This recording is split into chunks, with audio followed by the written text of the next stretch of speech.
Please excuse the reflectivity of the device. It is a glass screen, flush screen and bezel, so we're not able to really hide the camera too well, and we don't want to shoot it on an angle, thus distorting the image. This is the home screen. You can swipe down and it shows you some notifications and some quick keys here. This is your Wi-Fi, your Bluetooth, etc. You also have your settings up top and your user settings right here, so you can add new users.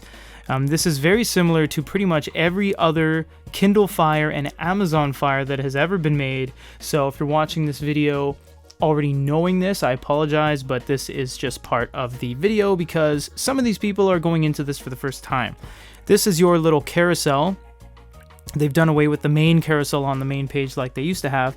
You have books, videos, games, apps, and music. Everything loads not too quickly, but you know, it is a bargain device, which is why the speed of which is not the highest end priority, basically, we'll say. So if you go to home, you see your apps are down below here, and you can reorganize your apps and add new apps and even sideload apps, and you don't have to always shop at the Amazon App Store.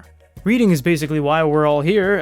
We're just going to go through a book. So you see page turns are very quick. You can tap, you can swipe. Page turns are basically irrelevant on this device, it being a tablet, not an e-reader, but we have to show it because this is who we are. You do have copy, share, search, note, and different levels of highlighting. You can even box a whole bunch and change the highlight color like that. If you go to search, you can search in book or the web. If you go to share, you can share Facebook, Gmail, Goodreads, Twitter, or any app that you install after the fact. For example, if you install Instagram, Instagram will show up there. If you install Outlook, Outlook will show up there, etc.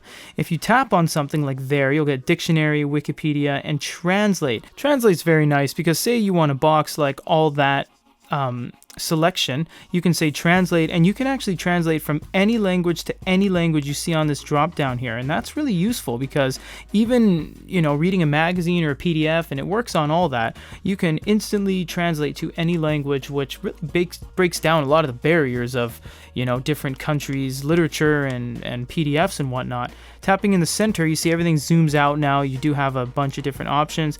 You have brightness, we're going to leave it full. Text size, everything changes very fast. Color, black, sepia, green, etc. That actually reverses everything. So if you're reading at night, you have fonts, Bookerly, Caecilia, etc., margins, line spacing, alignments, and so forth. If you tap out again, you can click on here, and this gives you X-ray. X-ray is very nice because it tells you people, terms, and images, how many times they're mentioned in the book. For example, Ebenezer Scrooge, you can click on that and click to a point in which he's mentioned, and you'll see what they say about him at that particular place. This holds true for terms and images as well. You also have flashcard decks, the ones you've made, and you can add a bookmark as well. PDFs are a little bit difficult to really exhibit on this device because there are literally thousands, if not tens of thousands, of different PDF apps you can use. This is the default PDF experience. I must stress that. This is what it's going to look like on default by you dragging and dropping a PDF onto the device and simply reading it. So here's some pinch and zooms, letting it render, navigating around the page, zooming out, tapping the center, and seeing the options. You have a slider bar, some thumbnails on the bottom, and that's basically it. I must say it again, you can download any PDF you want, any PDF app you want, and they'll offer different things like scribbling, sending to notes, syncing to your corporate computer, and so much more. But this is just to give you an idea of how PDFs look and perform, I must add very quickly, on the new Fire. First I'll show you manga, then I'll show you graphic novels, and then I'll tell you why. So this is a Naruto manga we downloaded from the actual bookstore of Amazon. You can see page turns are very good.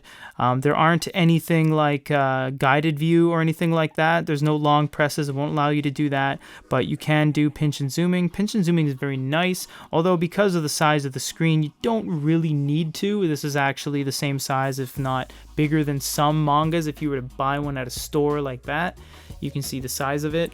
So it's not that bad. It is a very good quality, and the rest of the manga is not color, of course, so your eyes aren't deceiving you. It is in black and white.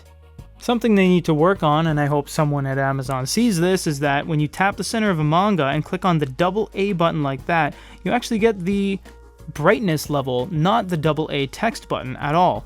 And to show you that the others are working, you do have share, and you do have notebook, and you do have all the other options, but for some reason the little icon is mislabeled. It should be the sunlight icon. The reason we also wanted to show you graphic novels is because not only do you get the same level of quality, which is very nice, high quality, this one's in color, you do get guided view, so you can see it actually caters the comic, yes, comic, not manga, into a theatrical, cinematic experience kind of thing. So you can tap out and read the whole thing as is. You can even zoom in and read little portions of it.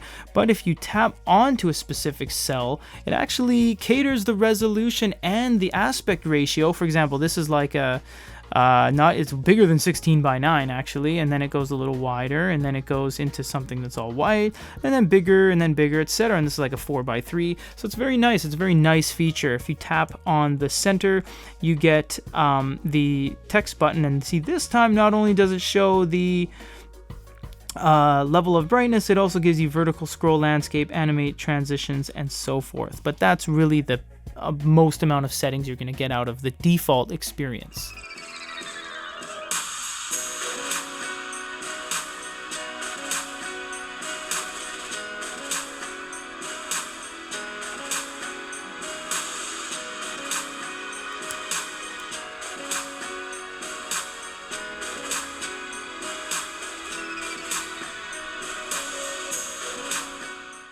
So we showed you books, we showed you PDFs, we showed you manga, we showed you graphic novels, and basically that's it. I mean, there's not much more we can show you on this. We can go forever and show you, the latest racing game from the App Store and the camera, which nobody cares about, or even how to sideload an app, which we've already done 5 times on our YouTube channel on different occasions. So basically what you guys want to know is, how is this different? How is the 8th gen different than the 7th gen?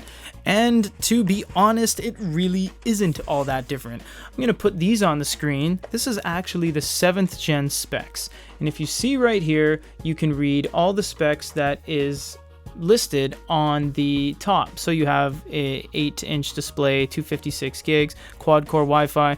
I'm going to coincide that by putting the 8th gen specs on top. You'll see they're virtually identical in every way. The only real difference is that this one is 400 gigabytes versus the 256, and the fact that this one says 7th gen at the bottom right there, and this one says 8th gen. There really isn't a whole lot of difference between this one and the previous one. It's really just another one. So if you guys have any other questions, comments, or concerns, or if you disagree with the fact that this is super groundbreakingly different than the previous generation, let us know below. And for goodyreader.com, this is Peter.